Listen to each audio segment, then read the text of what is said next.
Alrighty, hey guys. This is Michael here with Texas Brewing, and I'm here with Jeff Perot. Jeff, and we're practicing some social distancing here, but We are. There's at least about 6.5 feet between us. exactly. So we're just coming at you today. We're going to talk some quick turnaround beers. So Yeah, a lot of times we'll have people come in and say, okay, look, what is it that that I can brew quickly? And I've got something coming up. I've got a party, a get together, and it's something maybe even kind of a little bit of a surprise. And how do I get something that I can brew quickly? But then also during this time, as a lot of us are having to stay home, we'd like to have something that we can brew quickly and get on tap here before too long, and maybe sit on our front porch and watch people go by at a safe distance. So. Or you might be like me, who this weekend I blew 3 kegs. 3 of my 4 kegs blew this weekend, and I was all of a sudden, oh shit, I'm going to be home a little more lately. I'm not going to be going out to the breweries like I was. So what can I brew quickly? What can I drink in here in 2-3 weeks? Before we can go back out again. Exactly.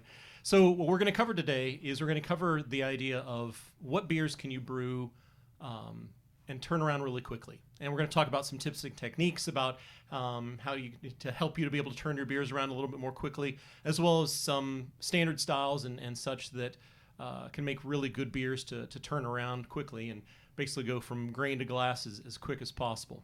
Yep. So, I mean, and let's preference this. You can turn any beer quickly, but it's not going to be worth the crap. You can turn an Imperial Stout in 12 days, but that's going to be no bueno. We wouldn't recommend it at all. No. So this is, a beer that you can quickly turn that's a good beer, that's really drinkable, that's kind of at its peak in a short amount of time. Yeah. So, I mean, first off, when you're looking at grain to glass, the time distances, or the amount of time that it takes, is going to be a little bit different based upon whether you're bottle conditioning or kegging. And if you're kegging, then you obviously can turn it around a lot more quickly because you can force carb it. Yep. Or if you have like a Blickman quick carb, which I think, Michael, you have one, yes, right? Yes, I do. Then you're able to use that too to quickly carb it so it's ready to go on tap within no time flat. Yeah, I mean, so if you listen to the podcast, you've heard me talk about last summer I did a Berliner, and this is kind of going into some of the styles, but I did a Berliner that I was able to turn in 7 days. And super quick, super easy, and the Blickman quick carb helped mm-hmm. increase that. I was able to carb it in just a few hours, but definitely that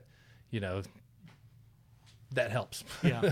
But also, I mean, this was something for those of you who bottle or bottle condition your beers. This is something that you can do as well of, quick turnaround beer. Mm-hmm. It's going to take you a little bit longer because you'll need to wait for it to carbonate in the bottle. But even with that, there's a couple of these that have lower carbonation levels, like a British Dark Mild, which we'll talk about here in a little bit, yep. that doesn't need a whole heck of a lot of carbonation because, frankly, if you get too much carbonation in it, the carbonic acid gives you a weird bite, and it doesn't taste like it should. Yeah. So we're going to talk about that as well. So, thinking of that, Michael, what would you say are a couple of your top quick turnaround beers that you've made or you've experienced? What would be a few of your top ones? Yeah, like I just mentioned, the Berliner, the Omega has a 5-day Berliner recipe. We've turned it in 7. Just wow. Life got in the way, so it took us 2 more days, and that's been one of my favorite beers. Super quick, super easy. 3.5% Berliner, nice tartness to the sour. That beer's been one of my favorites. This weekend, I'm going to probably do a Belgian Pale Ale. Mm-hmm. That's another one of those beers here in 10, 14 days. I'm going to have it in keg and carbed up and drinking it. And that's really nice, really easy drinking. That's kind of the big thing, I think, when we're talking about these quick turn beers, is a lot of them are lower ABV mm-hmm. and just really super drinkable. Yeah. They aren't going to be super hoppy. They aren't going to be, anything over the top, but they're just going to be really solid, really drinkable beers. And I mean, for those of y'all who are wanting perhaps, a low ABV, quick turnaround beer that has a little more, character to it, like, a little bit more up on the hops or even up on the malt character. Mm-hmm. There's styles with that. Like one of my favorites that my buddy Nick McCoy and I brew is a British Dark Mild. Yep. And it's one of those beers which you don't find really very often here in the United States, which is kind of a shame. Yeah. because if you get a really good British dark mild, there's just so many things going on in it. I mean, you get nice roasty and toasty characters, great malt character, a little biscuity thing from some of the English malts that you have in there, as well as a little bit of fruity esters from an English ale yeast that's delicious. And that's one of those that not only is a good quick turnaround. He and I have turned one around in, let's see, from brew day to carving it and drinking it in less than a week. Nice. And that was something which it's delicious. I mean, you're talking 4% or less. So it's also a good one to drink on brew days. Yeah. So you don't lose your legs while you're brewing and you're having a couple of home brews along the way. Yeah, definitely. Yeah. So, but that's one of mine. That's actually a British dark mild is one that you can turn around quickly, as well as Michael's Berliner. These are ones that are good styles to turn around quickly. Berliner, get a little bit of that tartness. The British mild, you get a lot of those rich, toasty, roasty Malty, characters. Yeah. But then there's a number of other ones. Like there's one you're talking about brewing this weekend, Michael, isn't there? And I was going to let you talk about this because the one we have in the shop, the Hef, that you did is awesome. So, but yes, I'm also looking at probably doing a Hefeweizen this weekend. That's another quick turn beer, super easy drinking. Again, a Hefeweizen is probably one of my favorite beer styles. Just any time of year, a great Hefeweizen is one of my favorites. I'm going to do something a little different this time. I've kind of read some things about recipe development. I'm going to kind of tweak, but I know you also are a big Hefeweizen fan, or at least the one we have in the shop that you brewed is really drinkable. Oh, thanks. Really, really nice. I tend to like mine a little more banana-y. Okay. But yours is more clove, and I really, really dig kind of the balance that you have on that one. So that's another really Hefeweizen, kind of in that same vein, an American wheat. It was a very similar beer, just kind of without the banana clove esters, kind of. Yeah, and what's nice about the American wheat, I mean, it's also another quick turnaround beer. What's beautiful, I think, about that one is for those of you who like a little bit of that citrus hop punch, or maybe even some of the, the new American tropical kind of fruit type hops, that beer style can let those hops really shine, because it's meant to have a lot of, a little bit more of that American hop character to it. And so, for the hop heads who want a quick turnaround beer, that American wheat is a great one to do. There's also one which we've got as a kit, the High Noon Session IPA. Yep. For the hop heads, that's a great one. You're able to get a decent hop punch, but it's a quick turnaround. Well, and it's 100% mosaic. So a lot of you hop heads out there, you're familiar with the mosaic hop. Super, again, I keep saying super drinkable, but I think that's the key with most of these beers is they're low ABV. They're something you can really drink a lot of. You don't think of, none of them you have to think a lot about. They're just real simple. You can just drink it. It's not like a big barrel-aged imperial stout where there's so much dimension. A lot of these just kind of don't have that, which isn't a bad thing though, which is, a really nice, character. Yeah. Another one that you can do is a Saison, which I don't brew Saisons very often. They're not probably one of my more favorite styles, but it is another one which you can turn around real quickly. You get a lot of character from the yeast that can make a really interesting beer at a very low ABV, and that can be a nice one to turn around quickly as well. Yep. Now, of course, there's, I don't know if any of y'all know who Cedric is in the shop, but if you listen to the podcast, you definitely know Cedric. Okay. And Cedric's favorite kind of quick turnaround thing is actually the Seltzer, which gets argued back and forth about whether we call this a beer or not, but seltzers also have quick turnarounds. And actually, later this week, Cedric's going to come on and talk to y'all about seltzers a little bit. He makes some phenomenal ones. He does. Actually, I brewed one this past weekend. Again, it's one of those we blew 3 kegs, and I was like, man, I got to get something on tap. And Sandra's like, hey, with me being home a little more with the kids, I'm, having a beer or two a little more often. So something lower ABV, something, less calories. So yeah, I brewed up one of our seltzer kits this weekend. It's fermenting real nicely right now. So yeah, hopefully here, this time next week, I'll probably be drinking it. I plan to keg it this weekend, fine it, keg it, and boom, we'll be good. That's pretty good. Yeah. Yes. The seltzers, which Cedric will be talking to y'all about, will be, give you a little bit of a, something different to do, and he also has some great tips and techniques, because I've had some of the commercial seltzers before and I didn't like them, but I tried a few of his and they were spectacular. So again, a seltzer. You can also even take some of your other beers and just brew low ABV versions of it.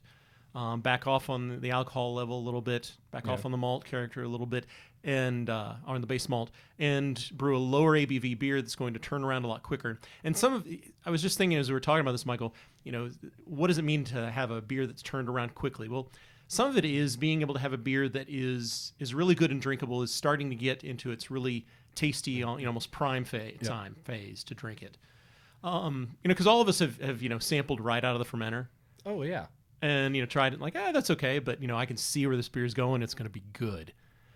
Well, these lower versions, you got to know also about when they hit their peak. Yep. The British Dark Mild's good almost immediately. Hefeweizen's good almost immediately. Yep. A lot of these are really like that. Whereas, you're brewing if you're brewing a stock, solid IPA, it's going to need a little bit of time to kind of everything get the flavors to kind of meld and marry together. Exactly. So let's say you do have a 6.5%, IPA, and I'm impatient right now. I'm stuck at home. I'm out of beer. I want to turn it quickly. Okay. What can we do to maybe turn those beers, those normal beers that we normally would ferment, 10 days, what, is there anything I can do to maybe do it in 5? Or, cut down that time? Yeah. Something with that. I mean, like I was saying, you might want to back off a little bit on the base malt, and of course also on the bittering hops and such. Mm-hmm. But even with that, there's some things that you can do in a lot of these beers, and whether it be that you want to crank back that IPA, or even if it's the Hef or one of some of the other styles we listed, some of the things that you can do. There's some kind of helpful hints and tricks that both Michael and myself have used and others have used. Yep. One which seems may seem a little bit silly, but pitch a lot of yeast. Yep. Homebrewers are notorious for underpitching, really. And so, try and get as much yeast in there as you can. Now, I know you may not want to say, okay, well, then I'm just going to order from Texas Brewing Inc. all of their 1056, and so I'll take 20 packets of it. Well, I'm not sure we have 20 packets right now in stock because we've had a lot of online orders, which is good. We appreciate y'all's orders. But the idea of maybe getting an extra packet of yeast, yep, making sure you even build up a starter. Yesterday, yep, Stubby was talking about how to build starters. If you haven't seen that video, take a look at it. It's available online to take a look at. Yep. Build a starter. And make sure you just pitch a lot of yeast. That can help immensely in turning that beer around quickly. Well, kind of on that, not only pitch a lot of yeast, but make sure you oxygenate real well. That definitely will help your yeast. But you talking about yeast, that made me immediately think, though, the Kvike strains. Those Omega, the Horndal, the Hothead, and the Voss. Man, all three of those, you ferment in the mid-90s, mm-hmm, or you can. And that helps your beer turn a lot quicker. I've had great luck using any three of the Omega Kvikes at hot temperatures, and that definitely makes your beer turn quick. Yeah. I'm not as familiar with the Kvike strains. I still need to delve into this. We're trying to get you on board on the Kvike train, because it's some really cool stuff. Yeah, I'm still a bit of an old man and traditional about my styles and my yeasts. I'm a little suspicious of this new age fermented hot stuff. Yeah, we were trying to get Jeff on board with a proper starter, and he's like, "No, you use DME to build starters." and so yeah, we're teaching him. We're getting him onto our Texas brewing ways of Omega and Kvike. So is there what else? You got the list over there, Jeff? So. Yeah. So making sure you're oxygenating well. Yeah. That's a big thing. Now, some of you may have oxygenation systems. You may have an oxygen tank with regulator and oxygenation stone. If not, those are available to purchase. We've got some online, but some of you may not. You may not be able to make that investment. And so it's the idea of, okay, I need to be able to do this. I know some of y'all will also, use aquarium pumps or various setups to oxygenate. Or there's a few of y'all who, take the carboy and do the shake, or you take your bucket and shake it for, a minute or more. When I'm lazy, I still sometimes shake. Yeah, there's nothing wrong with the shake. I still shake sometimes too. But along with that, if you're doing the shake, make sure that you're shaking it very well and oxygenating it as much as you can. I've even done it a couple times where, I'll do it as I've pitched and everything like that, and then I'll come back a little bit later and do the shake again. just to make sure I'm getting as much oxygen in there as possible. But ideally, if you have some sort of oxygenation system with an oxygenation stone and an oxygen tank, that's ideal. But if you can't do that, then there's other ways. Just get those forearms ready. Yep, I've definitely I've done the shake for quite a while. Sometimes I just by the end of brew day, I just don't feel like sanitizing my my wand. Yeah, the oxygenation. Thank you. Not a problem. It's been a long week. Yeah. Another thing with turning beers around quickly is that know that although sometimes if we're just brewing for ourselves, we say it doesn't matter to me if it's clear or not. It's going to be fine. I'm not worried about that. However, even for a lot of us, just being able to pour that beer from a bottle, or if you have it on tap and it comes out nice and clear and beautiful, it's just it's part of the whole experience. So something also to keep in mind is the idea of using some finings, or even if you have temperature control or have a refrigerator or something that you can put your carboy or your fermenter in, cold crash. So as soon as you've reached a gravity that you want to reach, cold crash it, and get that down as cold as possible before you bottle or keg it. Yep. Another thing is fining agents, gelatin. There's a few other ones which I know you've Turbo Clear, gelatin, Turbo Clear. Drawing a blank. There's several products that are basically different names, but it's the cheetah sand and the there's two different chemicals that you use to clarify it, and I've gone blank on the two of them. But the Turbo Clear is what our Seltzer kit uses as a basic clarifying, and they work great. Okay. Yeah, so being able to use those fining agents will clear that beer up, knock it out, any yeast and stuff like that out of suspension down, and that way you're getting a nice clear, very visually appealing beer as well, and it also helps in the turnaround of that beer so that you're able to drink it a lot more quickly. I think that's. We've covered pretty much everything there, huh? Yeah. Do we have some questions? Yeah. So Eric, getting a big straw and blowing into it will only work so much. That's just a blowing into your fermenter. Yeah, I think that's what he's inferring here. He says, "Get a big straw and blow into it." So I will let you blow as much as you want, Eric. I don't know how well that's going to work. Hopefully not after eating Cheetos. That would give a really funky taste to your beer. Hey, the cheddar beer. There you go. We're on to something here. If they need to leave comments, they can always do that after the fact, and we can answer them. Okay. Yeah, we might have like a big Q&A session at the end of all this. Of accumulated questions from 2 weeks worth of little live videos. I don't know, who knows? Well, if y'all do have some questions, leave them in the comments. Some of y'all may be watching this after the live broadcast, and so you may have some comments or questions. Let us know about them. And Michael, that's a good idea. We can maybe do a little show for those who have been giving us lots of questions. Yeah. Oh, that's right. And I'm going to be on tomorrow. Yeah. I'll be doing questions and answers tomorrow. So speaking of quick Q&A, so be thinking about it for tomorrow. Those of y'all watching live, start thinking of some questions you'd like to ask, some questions you have about brewing and things that you've maybe always wanted to ask somebody about, but then been unsure of. I'll be the first to tell you I do not know everything. But I will do what I can and answer as many of your questions. Even if you want to, maybe give us some of those questions, post them in this video, and we can, I can address some of them right off the bat in the Q&A session. And we actually have one question that came in. Our buddy Casey Kirkpatrick. Okay. He's a local firefighter, orders a lot from the shop, but he said, "Do you recommend one fining agent over another for specific beer types?" What would you recommend? Gelatin over Turbo Clear for? And I wouldn't personally. I don't. I think they all pretty much work about the same. Wouldn't you guys agree? Maybe on that. I think Turbo Clear works a little bit better than the gelatin. Well, but there are some better fining agents. Gelatin only knocks out yeast. Okay. Yeah, and so I think Turbo Clear is a little bit better, but I would say with the fining agents, get to know one. A lot of times, people can jump around on things. if you want to start with gelatin and stick with gelatin for a while, see how it behaves, see how it reacts, try it on some of your different beers and see how it does. Then try one of the other ones, like the Turbo Clear, one of the other ones that we have, and get to know that one. Sometimes what can happen to us as homebrewers, which I don't know, is sometimes part and parcel of being a homebrewer. You want to experiment, you want to try different things, and that's awesome. But there is something to be said about getting to know one thing and using it using it well. Yeah. Exactly. I mean, use one yeast for a while. Get to know. I mean, if you're using, SO5 or you're using 1056, something like that, get to know how it behaves. Get to know how it, affects your beer, how it ages, the effects it gets before you start just, launching off on another one.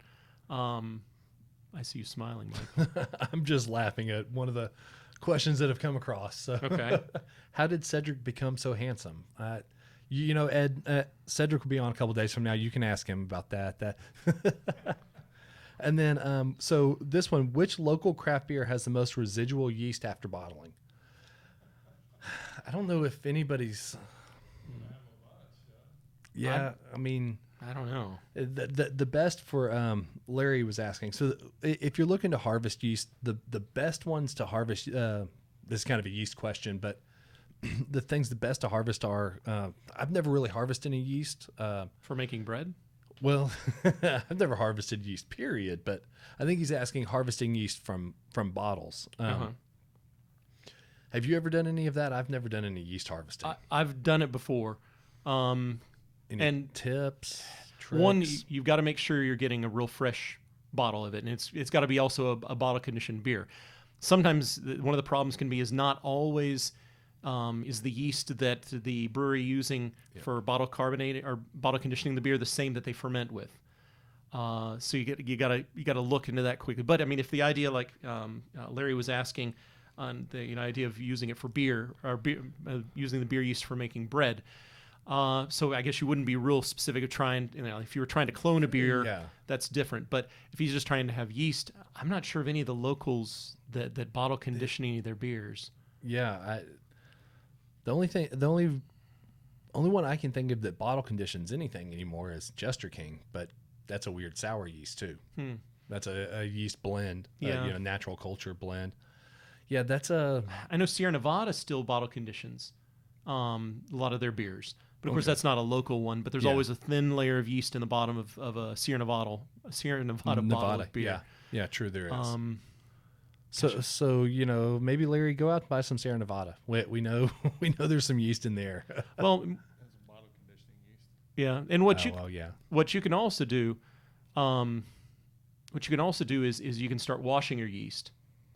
Which is perhaps a whole another topic for another time, but yeah, that's definitely a whole nother animal on that one. Yeah. Which my buddy Nick and I've been doing that for some of our beers. We'll wash the yeast, but anyway, before I go down, take us down that rabbit hole. Let's see. Does Jocelyn a carboy during fermentation help any? Yeah. Let's see. So the gentleman, or Chris, was asking the idea: does jostling a carboy during fermentation help any? It'll get your yeast perhaps back up in suspension. I've done that a few times where I thought my beer was when I checked the gravity and it wasn't fermenting as quickly. I've tried to jostle it and swirl it. If you do that, be gentle with it. You don't want to slosh the living daylights out of it. And you may have massively huge Popeye forearms, so just be careful. But just try and be very gentle about it. Give it a gentle swirl, because you don't want to introduce a whole lot of other stuff extra into the oxygen beer. too, right? I mean, once fermentation starts, you really don't want to add oxygen, right? It's kind of what I believe. Yeah, I mean, I've heard there's some people that have tried it and had varying results, but I've never had a whole lot of luck with it. Let's see, but if you're doing that, just give it a gentle swirl. Yeah, that's Eric was basically commenting the same thing. You want to limit oxygenation. Yeah. And Barry was saying that Cowtown's Idle Hands is a bottle conditioned beer. I didn't know that was. Yeah. Bottle conditioning yeast. Okay, but they're not using their house strain, they're using just bottle conditioning yeast. Okay. But still, I mean, if you're wanting to try and use that to make bread, you could definitely give it a shot. I have not made any bread with beer yeast or any sort of anything other than just my the Fleischmann's I buy at the grocery store. But See, and that's completely opposite. Typically, people are using bread yeast to make weird stuff at the shop, and now this is kind of the opposite way. Somebody's looking to use beer yeast to make bread. Yeah, which that's an interesting idea. Yeah. Hey, right on. All right, let's see. Any other questions we have coming in? All right. Well, just a reminder for those of y'all who are watching live, or those who are catching the recording of this, if you have questions about yeast starter stuff, there was a yeast starter video that Stubby filmed yesterday. Take a look at it, and if after we terminate this, which we're about to finish, if you have some questions, please by all means post them, and we can start looking at addressing those tomorrow when I'll be on to do some Q&A. Start asking those questions, and that way we can start it out. So, thank you for all of y'all for your support. We appreciate y'all. With your online orders and everything, that's been a little overwhelming at times, but good. Yeah, definitely. I was gonna iterate that, Jeff. I've gone home the last couple of days, just my ass beat, but we appreciate it. You guys definitely have shown us some love. We've put together a whole ton of orders. I mean, I've been here almost 2 years now, and we put together more orders in the last 2 days than some months, it seems like. So so thank you to all of y'all for your support, definitely. and continue brewing, and we'll look forward to talking with y'all tomorrow and having some Q&A, and like I said, post them, and we'll get to it. And yeah, y'all have a good one. Cheers. Cheers.